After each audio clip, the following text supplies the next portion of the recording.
Sorry about the late drop on today's show, everyone. My younger son is parent-teacher conference day, so he's off school, which meant, if you're familiar with Los Angeles geography, I had to drive him to the valley, drop him off at my mom's house afterwards.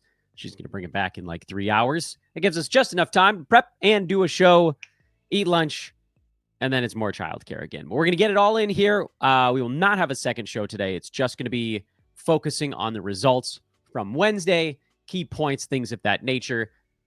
Let's dive in. Here are the names that jumped out at me from Wednesday's card. Again, I've been trying to have this sort of new approach where we can really just hone in on the guys that are super interesting. And obviously, there's stuff that we need to discuss on each of them. So don't just grab everybody on the list. Let's talk about a little bit here.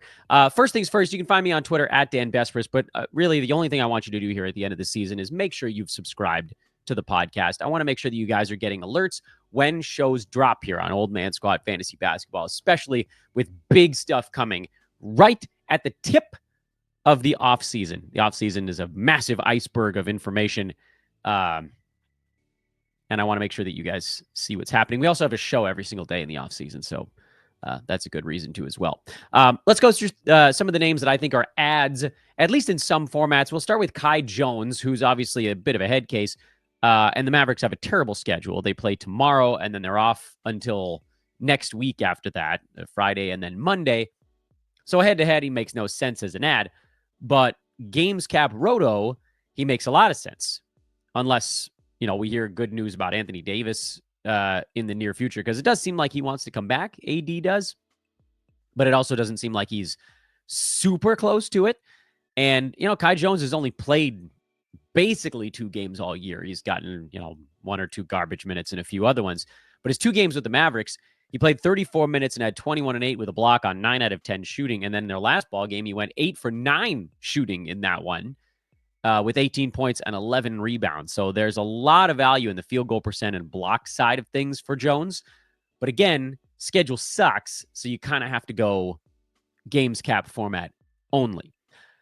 Aaron Nesmith is an ad. He was, again, this all requires context. That's the magic of context.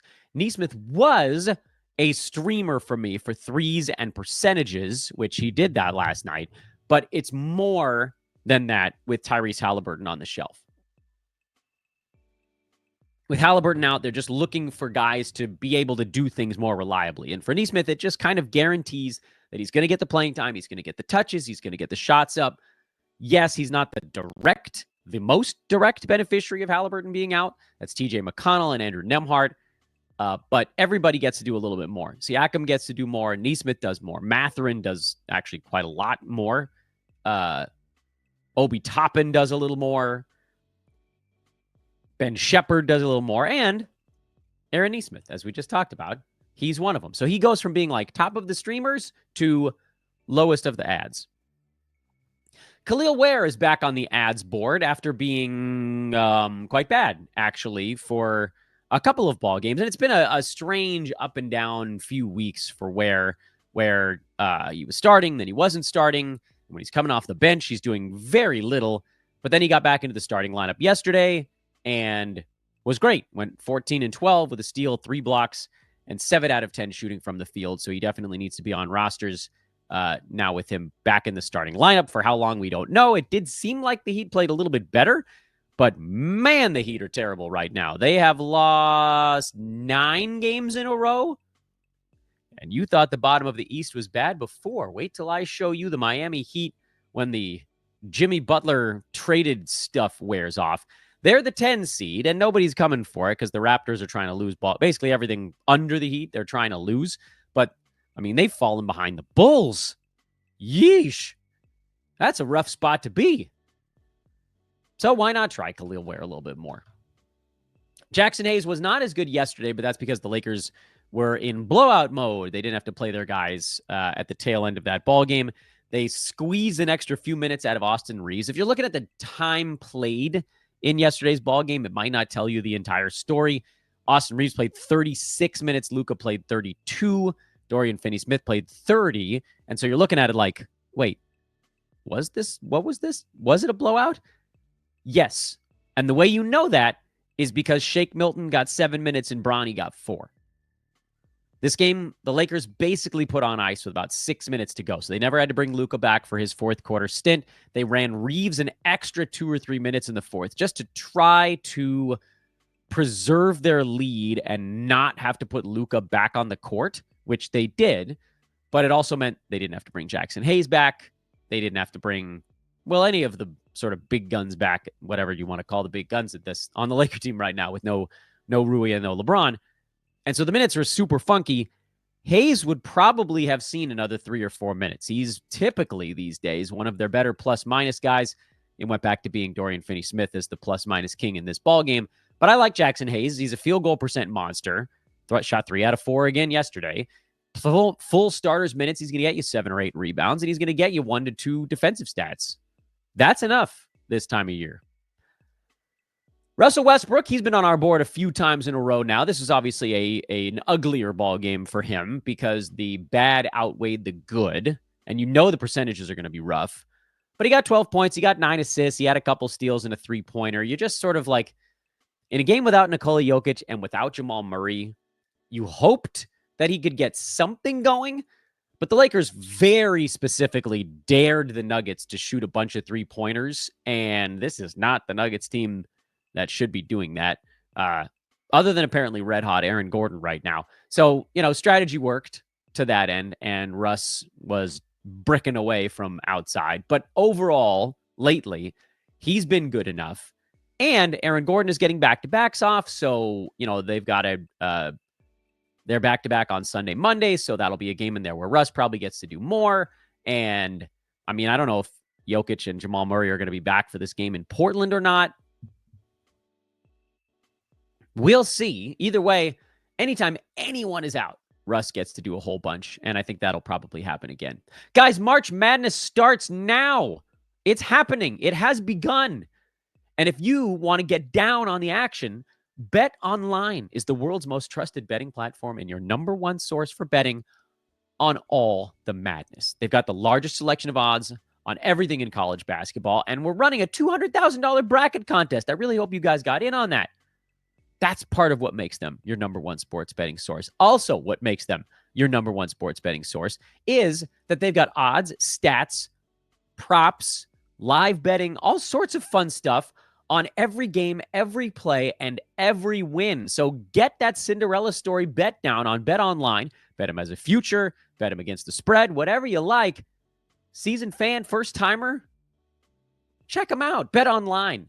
The game starts here. Keon Ellis is on my ads board, but I reserve the right to yank the carpet out from under that one. This was because Zach LaVine was out, and so Ellis got into the starting 5, and he was fine. He wasn't, he didn't blow the roof off the building or anything, but he played 30 minutes, and anytime Keon gets up around 30 minutes, he's a play. What you also saw here was Jonas Valanciunas just kind of getting played off the court. He was fine. He had 12 points and 13 boards, and JV definitely needs to be started while Sabonis is out. But I remember the first time Sabonis went down, his initial injury, I had a bunch of people either asking or telling me that JV was going to play, 32, 33 minutes a ball game and just blow everybody completely out of the water. And I was like, well, let's take it easy here now. Like, he's not a one-to-one replacement for Sabonis. JV is not that kind of passer. He is not that as skilled on off. There's all these boxes to check. And while they might both be lumbering oxen, JV is the bigger, slower lumbering ox between the two. So there are going to be games like this one where Evan Mobley is just going crazy and the Kings got to try something else. So they ran a little smaller. They ran Trey Lyles, spread the floor out a little. Because you're just not going to beat Cleveland on an interior game. Between Mobley and Jarrett Allen alone, those guys are going to swallow you up in a huge way. No Darius Garland, by the way, on the Cavaliers side in that last ball game, if you're wondering possibly why they lost. It's actually hard to see precisely why they lost. Just like all-around decent play, Kings made a couple of big plays when they needed to. So Keon Ellis is on the ads board while Zach LaVine is out. I know Trey Lyles' minutes were good and Devin Carter's minutes were good, and they kind of spread things around a little bit. I would need to see that a few more times. And plus the fact that Lyles is just like, he'll get you some rebounds and he'll space the floor a bit and he'll be a decent field goal percent guy that can hit a three-pointer, but he gets no defensive stats almost ever. 5 assists is crazy high for him. So you're looking at a guy that might get you like 8.6 rebounds and a 3-ball. No.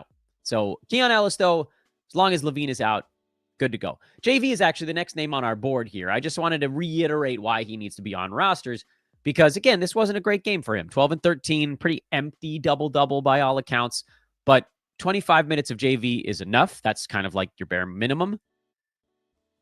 22 actually would get him relatively close to fantasy value, so 24 or more is all good to go. Anything above that, you just consider gravy. This just was a game where he didn't get to put any gravy on it. It was a gravyless dinner.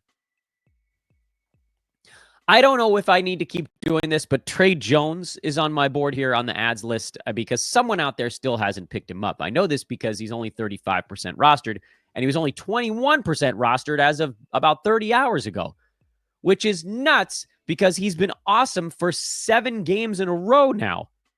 He's crushing it. Tre Jones is straight crushing it. Over the last 14 days, he is number 32 in fantasy basketball. He must be on every roster immediately. And if you haven't done it yet, you fool. Scotty Pippen Jr. came back yesterday. I wanted to put him on my ads board the day before, but I didn't know if he was going to play. But Ja Morant is dealing with some stuff right now. First it was the shoulder, now it's the hammy. When Pippen gets 30 minutes as he doesn't even need to start, really. Luke Kennard was starting. But when there's no Ja Morant around, Scotty plays a pretty good chunk. 26, 27, 28 is kind of the usual range for him. He got up to 31 yesterday. I wouldn't game plan for 31. But when there's no Ja, Pippen is a very good source. Usually only had 4 assists yesterday because his team didn't shoot particularly well. But if they were, he's probably going to get you 6, I would think. 6 assists, maybe a little more on a good day. He's an outstanding steals guy. That's the given. He's averaging 1.3 steals in only 20 minutes a game on the season. So you go last 2 weeks, he's at 25 minutes, and he's at 2.5 steals a game. Not a good field goal percent guy necessarily. He's fine from the free throw line. He does block shots from the point guard spot also. I love these point guards at the end of my ads board. I want Tre Jones more than Pippen because it seems like Tre might just be good the rest of the way this year, and Pippen is tied to Ja Morant, but these are some great guard stat guys that you can deploy right now. Quick commercial break, and then we'll get to the very close list.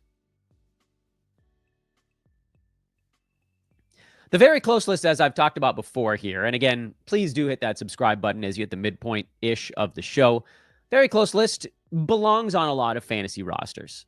And the question is really, is that roster yours? Here are the names on the list. Spencer Dinwiddie, TJ McConnell, Bennedict Mathurin, Jose Alvarado, Kevin Huerter, Tyus Jones, and Luke Kennard. Spencer Dinwiddie is on one of his little heaters right now. But, as we've talked about, the Mavs have a terrible schedule. And we know that when Spencer is not on a heater, it gets ugly real fast. And even while he's been playing well the last 2 to 3 ball games in a row, while he's been kind of heating, he's been kind of warm like the last 4 or 5. Because of holes in his game, it's hard for Dinwiddie to clear that top 80 threshold. And in fact, over the last 2 weeks, he's averaging 16, 4, and 5. And he's outside the top 150. Over the last 1 week, he's averaging 18, 3, and 7, and he's number 96. Because he doesn't make that many three-pointers, he's a massive drag in field goal percent. He gets very few defensive stats, and typically the turnovers are not that great, although actually, believe it or not, over the last week, the turnovers have been pretty good for Spencer. So at least they're holding that in check. So in my eyes for Dinwiddie, he's a games cap play only if you badly need assists.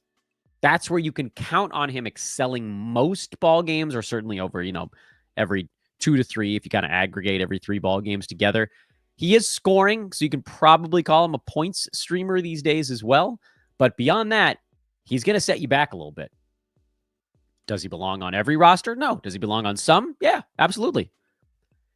TJ McConnell and Bennedict Mathurin on this board, they're there as long as Tyrese Halliburton is out, which I'm hoping is no more because Indy plays again, and Halliburton is questionable as of right now. So we're just going to be staring at the damn board, arms folded, hoping, waiting, wishing, preparing for bad news. I have no idea. My team that's in the head-to-head finals right now is down Jalen Williams and Tyrese Halliburton. I'm down my first and third round picks, and I'm still hanging in there somehow. I might win it, but I got to frickin' thread the needle with that weird punt team.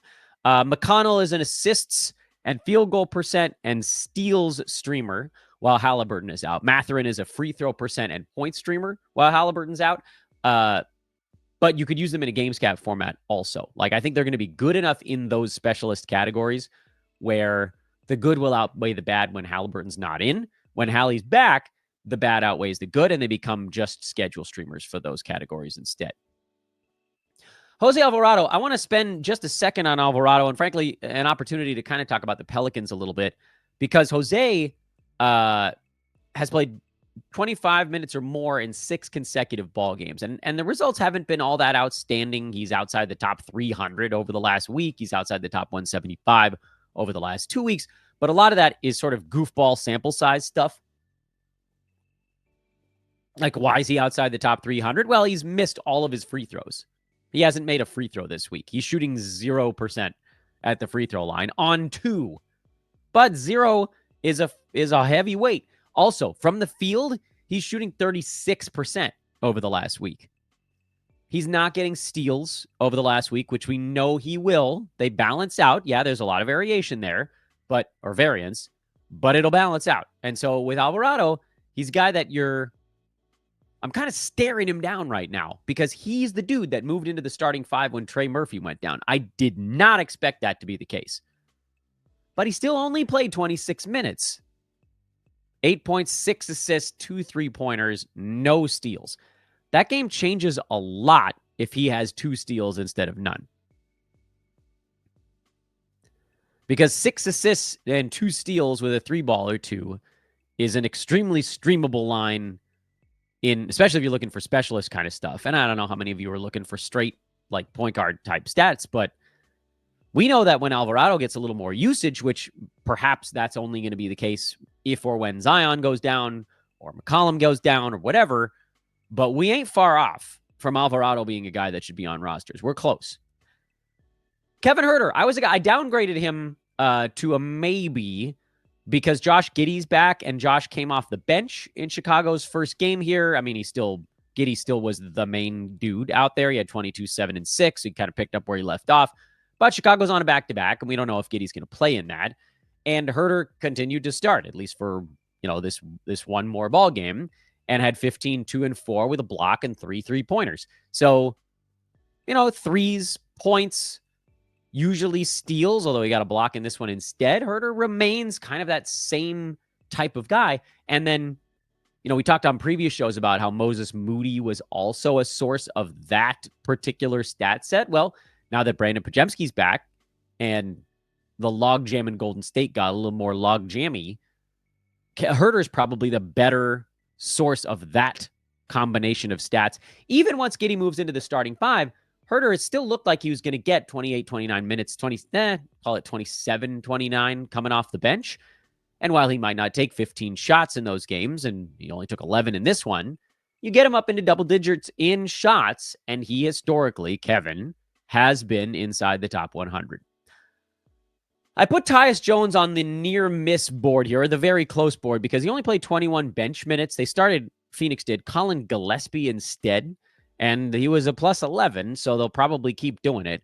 Ryan Dunn seems to be a fixture in the starting 5 right now as they look to see what they're getting out of their young guy. And this is with Bradley Beal out for a week. I do think that if you kind of aggregate the next week, Tyus Jones is probably going to be a worthwhile play for those efficient point guard stats. But if you're talking games cap, I can't get on board yet. And then Luke Kennard,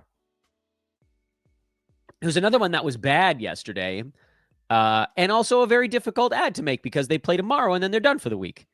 Like, you're not going to pick up one of these guys in head-to-head to get one game out of them. You're looking for somebody who's playing 2 or 3 times the rest of the week right now. But Roto, if Ja Morant is out, so goeth Luke Kennard, and he wasn't that great yesterday, which means he's going to fly under the radar for a game. So you could get him. You can wait, and you can wait until the last damn second if you want to find out if Ja Morant's playing or not, and then take the Kennard path. The watch list has Bruce Brown in it. So that's the other side of the Pelicans thing. Bruce Brown didn't get the feature job, if you want to call it that. Alvarado got the feature job, but Brown came off the bench and played 31 minutes. He played more than every starter not named CJ McCollum. Second most minutes on the team belonged to Bruce Brown. He cleared Zion by about 50 seconds. And Kelly Olynyk by about a minute and 10 or so. But regardless, like, if Bruce Brown becomes the point guard on that team, kind of, Alvarado point guard, and then Brown becomes kind of the other one, that makes him a possible fantasy play. The problem is that Bruce Brown is not as good at defensive stuff as we've given him credit for over the years. Like, he's not getting that many steals this season. And he's not, I don't want to say he's bad at them, because he's not. And like last year he was at Last year he was at 0.7 steals, 0.3 blocks. That was after the trade. Prior to that, he was at 1.1 steals and 0.2 blocks. Like, he'll probably get you around a steal in starters minutes, but he doesn't block shots really. He gets you some rebounds. He'll get you some assists. That's kind of all you'd be hunting for if you were going down the Bruce Brown path. So watch list. Sandro Mamukelashvili, I only put him on the board because he set a record yesterday with 34 points in 19 minutes. I believe that's the most points ever scored by a player in under 20 minutes of basketball. He went 13 for 14 shooting with 7 threes. That's a crazy game. You're not picking him up. I threw Ricky Council on the watch list because he's been okay lately, but he was terrible in this ball game. So obviously you don't need to go try to beat anybody to him. And Philly's minutes were all over the map yesterday. Chuma Okeke had 14 and 15, who, by the way, he's also on the watch list here, along with Justin Edwards and Guerschon Yabusele. And it's hard to know who's going to do anything for the Sixers on a given night, other than Quentin Grimes. He's kind of like your one pretty guaranteed safe lock there. But Okeke played the most minutes on the team out of nowhere. He played in the teens his first couple of ball games, and then boom, 37. If you told me Chuma was going to play full starters minutes, I'd say full pick him up. But no way we can know for sure who's going to play in the next ball game, and even what they're going to do if they play. Like, Yabusele getting the start at center, he's a guy that I would have thought made a lot of sense as I need some rebounds, some assists, some threes on okay percentages. Sometimes he gets you a steal sort of combo. And then he played 19 and a half minutes on his way seemingly to a pretty good fantasy game. So Philly is very much screwing with everybody's minutes. They're in, we got to lose every game.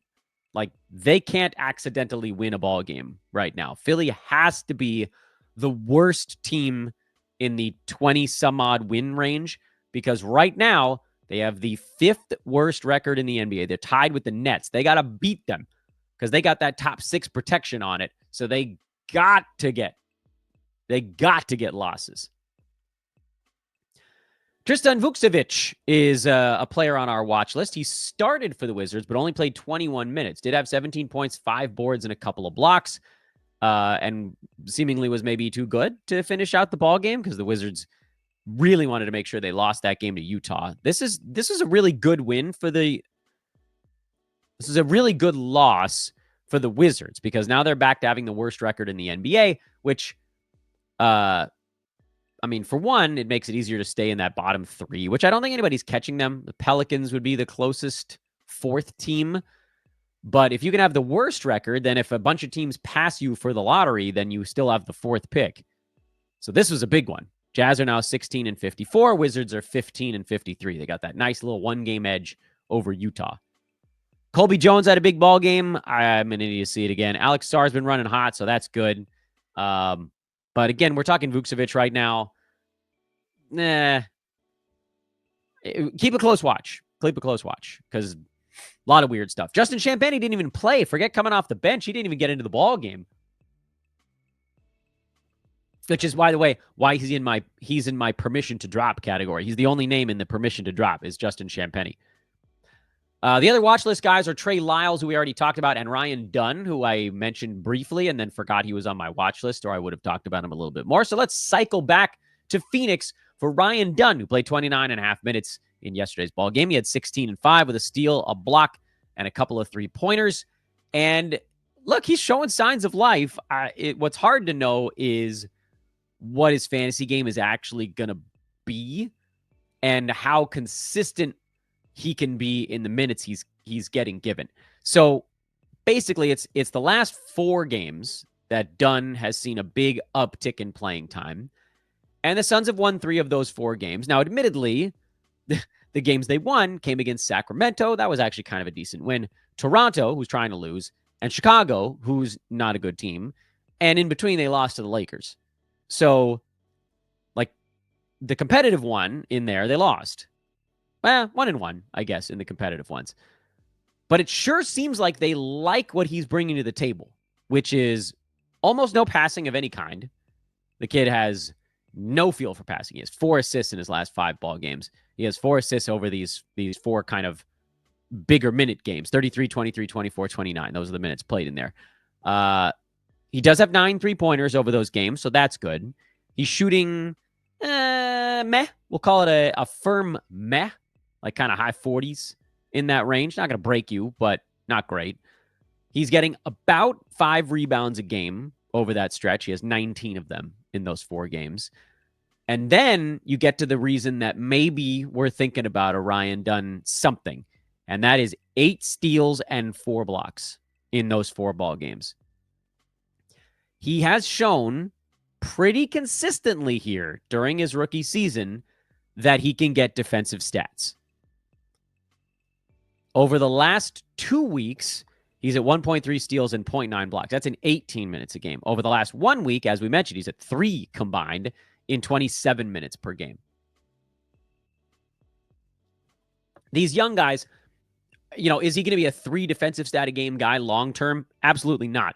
But we only need a couple days, a week, 2 weeks, however long your season might be. The problem, of course, is that Phoenix is done after tomorrow.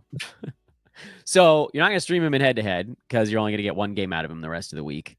And in Roto, we probably want to see a little bit more, and they're about to play a Cleveland team that is a well-oiled machine. Next week, if your season goes that far, when Dunn's got 4 games, I mean, hell, he might get you 6, 7 steals and 3 or 4 blocks over that week. But for 1 game, we can watch list him for now. And those are the names, ladies and gentlemen, that we wanted to cover on today's show. Again, apologies for the late release on this one. A lot going on the family side. All fine, as I mentioned at the outset, but just cockeyed schedule week. We play the hand we're dealt. Please hit that subscribe button on the way out, no matter how you're taking in this content. YouTube, iTunes, Spotify, other whatever. If you're listening on Spotify, drop a 5-star review. That's really easy and fast. If it's on iTunes, I know it's a little bit of a bigger pain in the butt, but if you could do that, that'd be super cool. Also, caught up on the comments yesterday, as I promised I would. Comment section obviously is open on YouTube. That is, believe it or not, the easiest way to get a hold of me these days, because I made a promise that I was going to answer every single question on YouTube the first season of Old Man Squad Fantasy Basketball, and I've done it, and we have like 20-something days-ish, 20 and 25 days left in the NBA season, and I can finish it out, because like half of you have stopped playing. More? Yeah, maybe. Good luck. No streaming show today. We talked about it on yesterday's streaming show. Charlotte is the only team with a good schedule, and their streaming options are crap. Dookie, mega dookie crap. Best to just get the guy with 2 games the rest of the week that most closely parallels the categories you need, and you might just wait until Friday to do it, because there's still plenty of teams that have 2 games tomorrow, and there are more choices. So unless the one scenario I could think of here is, and I have it on my team going right now, if Tyrese Halliburton gets ruled out for a 3rd straight game, he would be eligible for the IL, traditional IL in Yahoo leagues.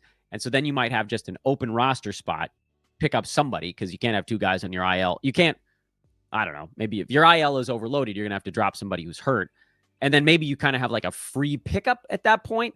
So could you then go for someone today? Maybe. But again, the choices kind of stink today, especially when you're looking for guys that have good schedules with Charlotte. But even if you're looking at the teams that don't, the choices are not all that outstanding either. And some of these teams you probably did the pickups yesterday, like Indiana, the Lakers, Chicago. These teams that played day that have good streamers got picked up last night. Toronto, they go today and Sunday. That's Toronto might be, if your Sunday isn't overloaded, it shouldn't be, then Toronto might be the way to go because, they have some crap dink players that are playing a lot of minutes right now. I don't know. Yeah, you heard it on yesterday's streamer show. It's just a bad day. Thursday's a bad day to make moves. You wanted to make them yesterday. You can also wait until a little bit later, and hopefully the night goes well for you. I'll be back tomorrow. Tomorrow is Friday, and we should have a twofer. I think tomorrow's going to be a twofer, and we'll try to do some sort of weekend streaming look-ahead stuff, just depending on how scheduling goes, and just stick with us for that. That's it. I'm done. Talked for 2 minutes about nothing here at the end. I'm Dan Baspers on Twitter. I'll see you guys over there. Bye.